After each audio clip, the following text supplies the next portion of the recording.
aula de hoje, iremos falar sobre cálculo da data provável do parto e também algumas complicações obstétricas que podem ocorrer na gestação. Bom, o objetivo de realizar esses cálculos é para ter uma estimativa da data que ocorrerá o parto, assim podendo se programar, se planejar, fica mais fácil aí até mesmo para a mãe. Lembrando que esse cálculo está sendo realizado em cima de uma gestação normal, que pode levar até 40 semanas. Uma das formas de realizar esse cálculo é a utilização de um disco, que chama gestograma. Nesse disco tem a possibilidade de visualizar meses e dia, ok?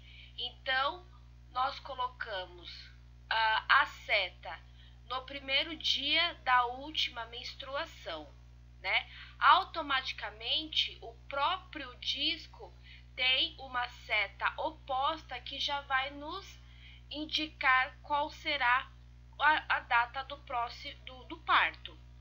O próximo slide vamos observar.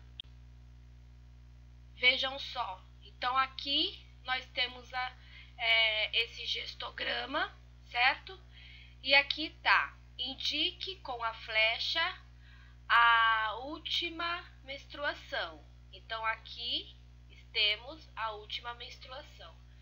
Automaticamente, praticamente no lado oposto do disco, temos aqui a indicativa da data provável do parto. Então, logicamente, com o gestograma fica praticamente automático descobrir essa data. Quando não temos esse disco, temos também a possibilidade de realizar o cálculo manualmente. Bom, para fazer esse cálculo, não tem nenhum segredo.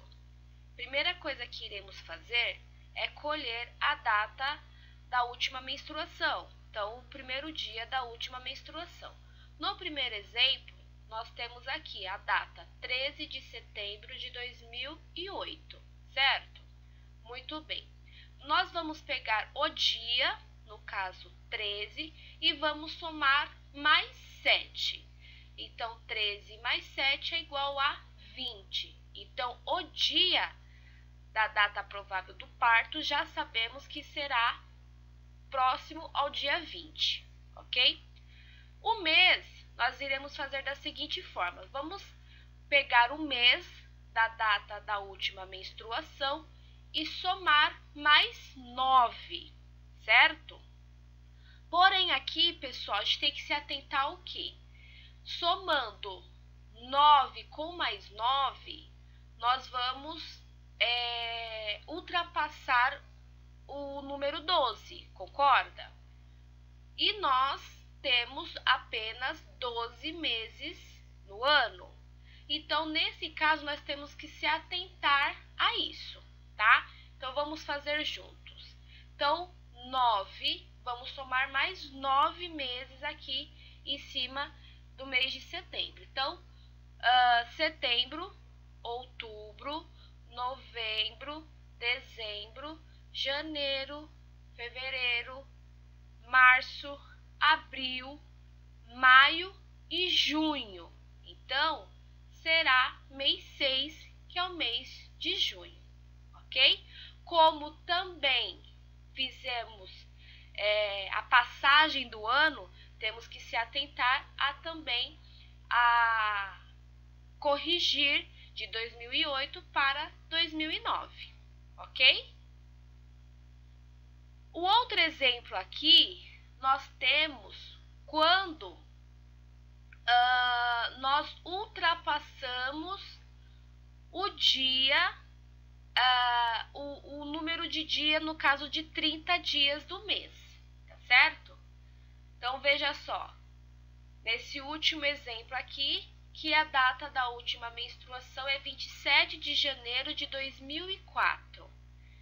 Então, dia 27, nós sabemos lá, acabamos de aprender que no dia nós somamos mais 7 dias, correto? Vamos entender que esses 7 dias é basicamente a durabilidade média de uma menstruação, ok? Então, 27 mais 7 dias. Então, temos que nos atentar aí na questão da virada do mês. Então, 27, 28, 29, 30. Opa, passou para o mês de fevereiro, ok? Mas vamos usar, primeiro fazer o cálculo aqui do dia. Então, 30. 1, 2, 3, 4. Então, será dia 4 aproximadamente o dia da data provável do parto.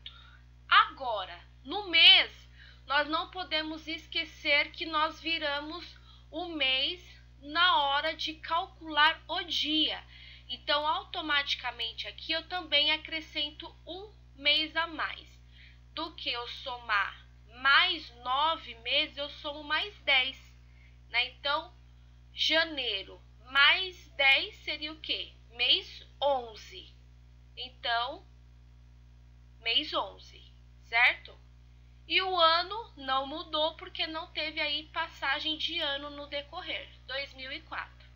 Durante os exercícios, vocês vão estar retirando suas dúvidas, podem estar me chamando, e na aula de esclarecimento também refaremos esse cálculo juntos.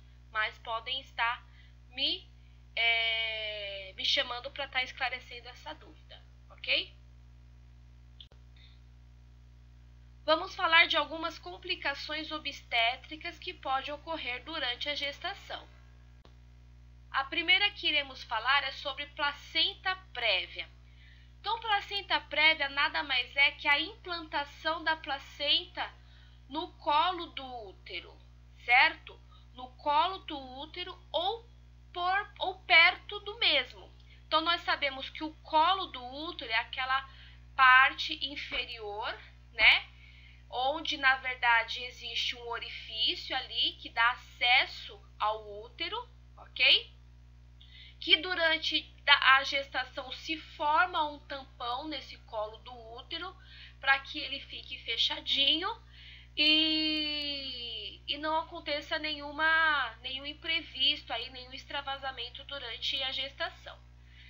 Quando ocorre essa implantação próxima ao colo do útero, pode surgir algumas sintomatologias indesejáveis para a mulher, né?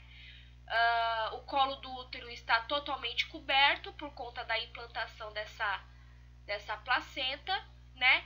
E o risco de ocorrer o deslocamento da placenta por conta dessa implantação no lugar errado é muito grande, ok?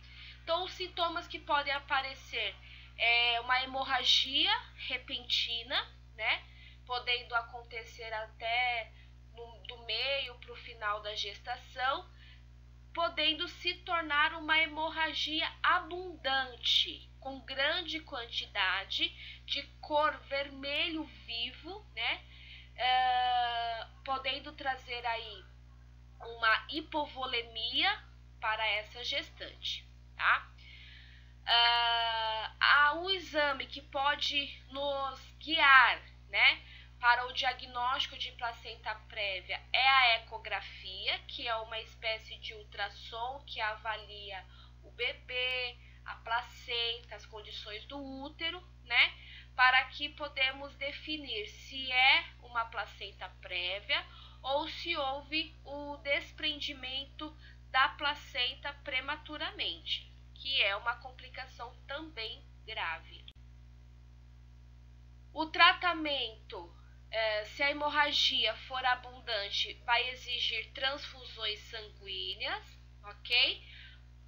Porém, se o sangramento for pouco, né, aconselha-se o repouso absoluto em alguns casos, né?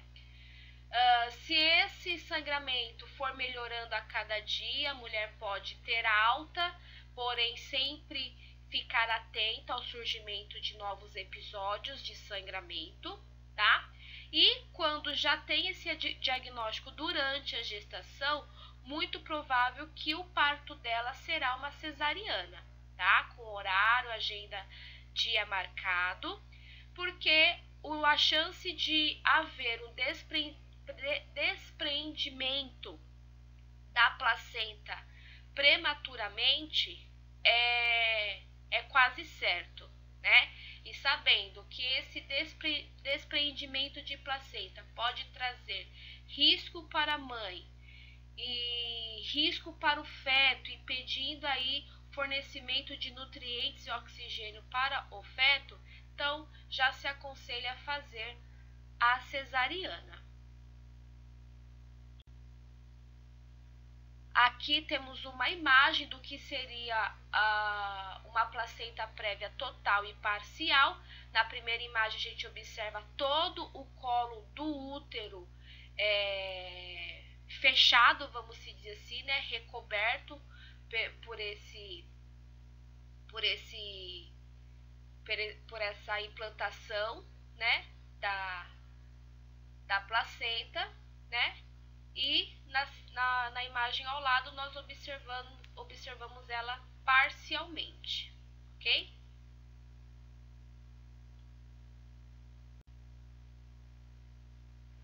Como nós falamos agora, um dos riscos da placenta prévia é o deslocamento prematuro de placenta, né? Então a gente observa que a sigla DPP é para um diagnóstico. E nós temos a sigla DPP para data provável do parto.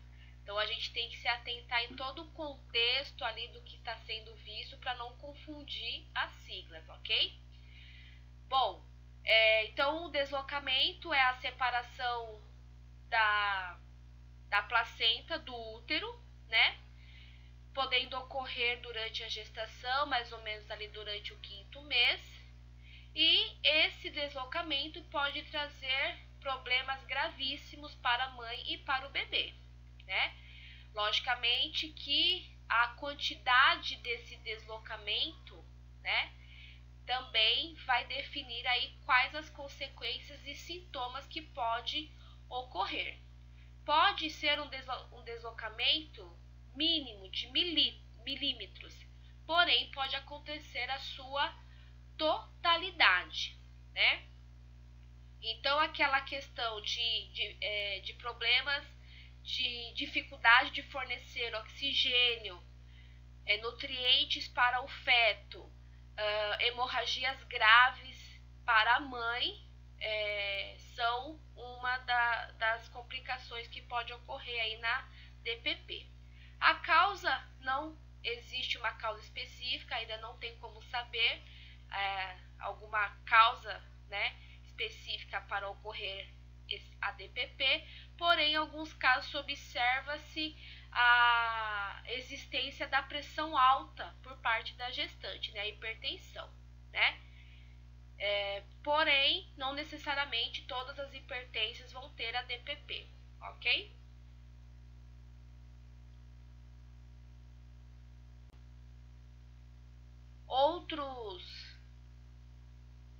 Outras causas, vamos dizer, outras possíveis causas também é quando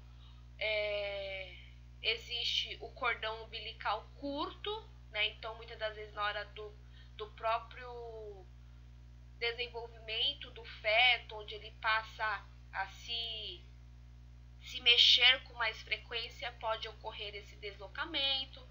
Mães que não têm uma vida saudável, né, ativa, então desnutrição, uso de drogas, fuma, bebidas alcoólicas, idade materna avançada, trabalho de parto antes da data, traumas diretamente na barriga, são alguns fatores que podem levar a DPP, ok? Como nós falamos, esse desprendimento pode ser parcial ou total, né? Quando ocorre mais de 50% o desprendimento da placenta no colo no útero, desculpa, a morte do bebê é quase que inevitável, ok? Então, em alguns casos aparece, né, com esse deslocamento aparece praticamente um trauma gigantesco no útero, né, uma cratera entre útero e placenta. Então, a perda de líquido amniótico e toda a parte protetora e de fornecimento de sobrevida para esse bebê intrauterina se perde, né? Então, nesse caso, com certeza, o bebê vai vir à morte. Não existe exames que a gente consiga prever o surgimento dessa situação, ok? O que pode apresentar é uma hemorragia interna, né? Vista através de exames por imagem, né? Então o útero fica endurecido por conta dessa hemorragia. O bebê ele pode estar vivo ou não, então vai depender da extensão desse deslocamento, como nós falamos anteriormente. Essa hemorragia, se ela não for resolvida, pode trazer a morte da mãe por conta de uma anemia severa, né, por conta da hipovolemia, da perda sanguínea, e problemas de coagulação sanguínea também pode acontecer, tá? Então, como visto e dito anteriormente, a morte do bebê é muito provável, então podendo chegar a 90% dos casos, havendo aí a morte fetal. Quando existe uma chance de sobrevida do bebê, se faz a cesariana de imediato, né? Na sequência já se trata essa perda sanguínea com transfusão, né? Para reverter o quadro de hipovolemia, ok? Retirando o bebê, muito possível que o útero pode continuar sangrando e não vai haver a questão que se espera fisiologicamente, que é o útero se voltar à sua posição e ao seu tamanho, né? Que é a involução uterina. Então, não havendo a involução uterina, esse útero vai continuar sangrando, então a mãe vai continuar perdendo sangue. Então, a única opção é a retirada do útero, né, a histerectomia, ok? Outra complicação é a eclâmpsia, ok? A eclâmpsia, ela ocorre por quê? Ela ocorre nada mais, nada menos por parte do feto, vamos se dizer assim. Então, o feto, ele libera proteína na circulação da mãe e esse excesso de proteína na corrente sanguínea materna leva à constrição dos vasos sanguíneos. Então, os vasos sanguíneos se contraem consecutivamente, havendo aí o surgimento da pressão arterial, do aumento da pressão arterial, né? Então, se acontece por esse motivo, então se evidencia a eclâmpsia através de alguns sintomas que nós vamos falar anteriormente, mas um deles é a proteinúria, que é a presença de proteína na urina, ok? Quando temos a pressão arterial específica da gravidez, ela recebe o nome de pré-eclâmpsia, né? Que pode se instalar a partir do 3º trimestre, né? Onde a mulher apresenta a hipertensão, como já disse, aumento do peso corpóreo, a proteinúria, né? Que é a perda de proteína pela urina, né? E quando isso vai se agravando, se caracteriza aí com a eclâmpsia já estabelecida, que tem sintomas ainda mais específicos, como convulsões, que podem ser antecedidas por dores de cabeça intensa, estômago e perturbações visuais. Bom, a única maneira de se controlar a pré-eclâmpsia é fazer um acompanhamento médico rigoroso, específico, tratando aí essa hipertensão. Se for necessário, vai ser utilizado anticonvulsivantes, né, para as mães que podem ter ali o quadro de convulsão, ok? E em alguns casos pode ser necessário a antecipação do parto.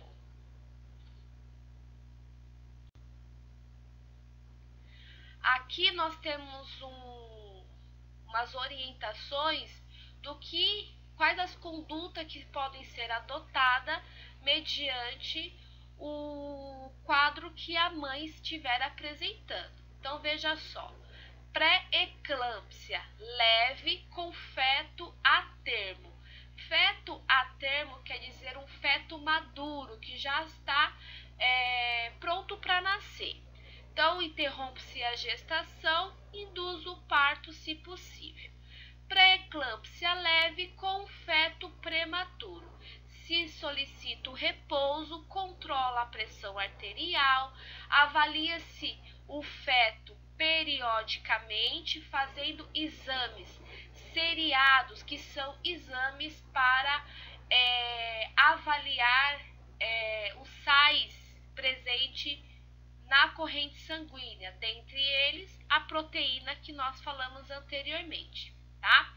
E assim fazendo o controle para verificar se existe uma piora do quadro ou não, com a intenção de manter a gestação para que esse feto possa, né, chegar aí ao quanto mais tempo de gestação, melhor para ele, para o seu desenvolvimento. Pré-eclâmpsia grave com feto a termo. Então, olha lá, com feto maduro, vamos dizer assim. Equilibrar as condições maternas, né? Então, aqueles desajustes que a mãe estiver apresentando, se faz o equilíbrio, né? Para que possa haver a indução do parto, ok? A pré-eclâmpsia grave com feto prematuro. Então, vai continuar fazendo essa avaliação materna e fetal através de exames laboratoriais. Faz também uso de corticoides para acelerar o amadurecimento pulmonar do feto, para que o quanto antes possa fazer o interrompimento da gestação, ok? Agora, quando temos a eclâmpsia com feto a termo ou pré-termo, né, ou pré-maturo, a conduta na eclâmpsia visa inicialmente tratar as convulsões, porque com esses distúrbios metabólicos que está gerando a convulsão, não tem como interromper a gestação, e após esse controle faz o interrompimento da gestação, independente, né, do período fetal. Bom, síndrome HELP é uma situação extremamente grave, né? Em alguns estudos mostra que mães que sobreviveram à síndrome HELP são mulheres guerreiras e vitoriosas, ok? E nós temos esse nome HELP por ser uma sigla, a junção de várias siglas, vamos dizer assim, né? Então o H vem de hemólise, e hemólise é o que? É a quebra das células vermelhas do sangue, então das hemácias, ok? O HEL é a alteração das provas de função hepática, então acontece o que? Uma disfunção do funcionamento hepático. E o LP seria a diminuição de plaquetas circulantes, né? Então, a mulher com síndrome HELP é uma gestante com todas as alterações possíveis e imagináveis laboratoriais e clínicas. Então, ela tem alterações na célula sanguínea, que é a diminuição de plaqueta e a quebra, a destruição das hemácias. Tem alterações das enzimas hepáticas, né? Então, realmente é uma situação extremamente complicada, trazendo aí falência de alguns órgãos se isso não for resolvido. Então, o tratamento se resolve em corrigir esses distúrbios rapidamente, né? Independente da idade gestacional, ok? Essa síndrome, ela acontece por um motivo que é mãe e feto não estão se encaixando, vamos dizer assim, há um desajuste, né, nesse desenvolvimento materno-fetal. Então, não existe aí uma compatibilidade, tá? Então, esse quadro clínico, essas alterações metabólicas, pode haver edema agudo de pulmão, falência cardíaca, insuficiência renal, coagulação intravascular disseminada e também hemorragias devido à ruptura do fígado. Então, existe aí a grande preocupação da morte materna. A gestação, ela vai ser interrompida, não tem outra escolha. Bom, gravidez ectópica. A gravidez ectópica é quando essa gestação está sendo desenvolvida fora da cavidade do útero, que é o correto. Ela pode estar acontecendo na tuba uterina, na cavidade abdominal ou até mesmo no ovário. Então, é uma situação onde não existe possibilidade dessa gestação se desenvolver, né, saudavelmente, né, e as complicações como ruptura de trompa, por exemplo, é muito preocupante. Então, se faz o interrompimento da gestação rapidamente, ok?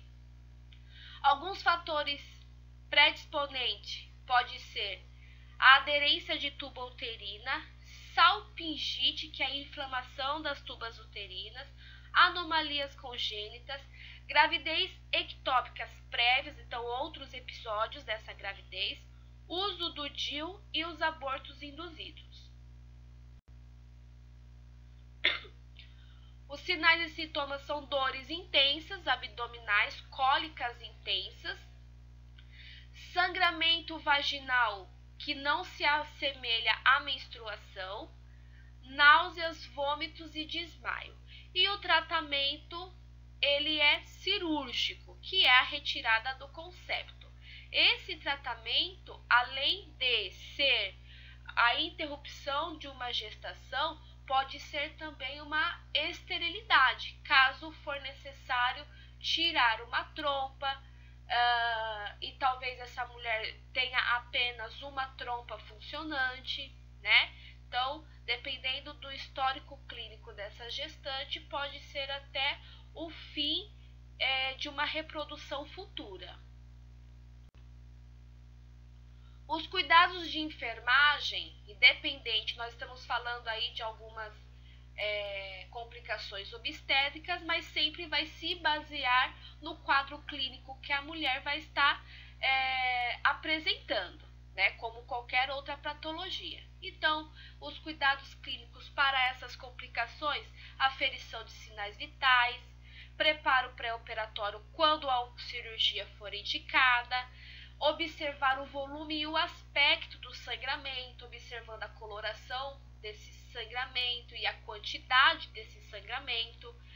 Se houver queixas de dores, né, então queixas álgicas, deve ser comunicado e anotado. Administração de medicamento conforme prescrição médica são cuidados básicos que devem ser adotados. Sempre lembrando dos clichês: apoio psicológico para essa mãe. Muitas das vezes pode ser um fim, um sonho, né, uma situação muito desejada que está se desmanchando, vamos dizer assim, né, se desmoronando por conta dessas complicações. O aborto, né, é uma complicação, acho que, né, também comum, né, que é a interrupção da gravidez, né.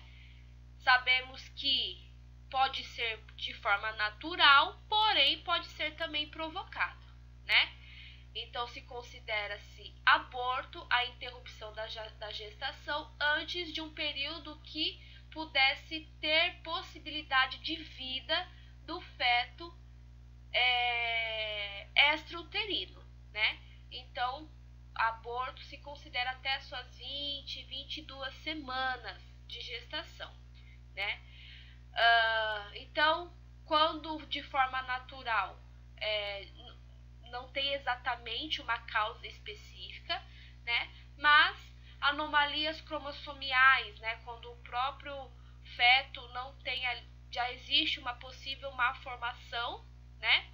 Estado nutricional da gestante deficiente, alguma doença viral que ela tenha adquirido, como rubéola, toxoplasmose, enfim, né? Ou também uso de drogas também pode ser uma das causas do aborto, ok? Então, os sintomas de um possível aborto são cólicas abdominais, né? E sangramento vaginal, ok?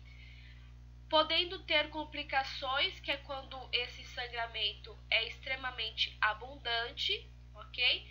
E dependendo de qual foi o cuidado com pós esse aborto, ou até mesmo quando foi um aborto provocado, podemos ter aí a infecção uterina, podendo até se generalizar, e a sepsemia, que é essa infecção sanguínea generalizada, ok?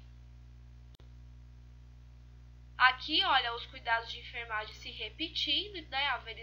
Aferição dos sinais vitais conforme prescrição, avaliar o aspecto e o volume deste sangramento e também observar se há restos fetais nesse sangramento, né?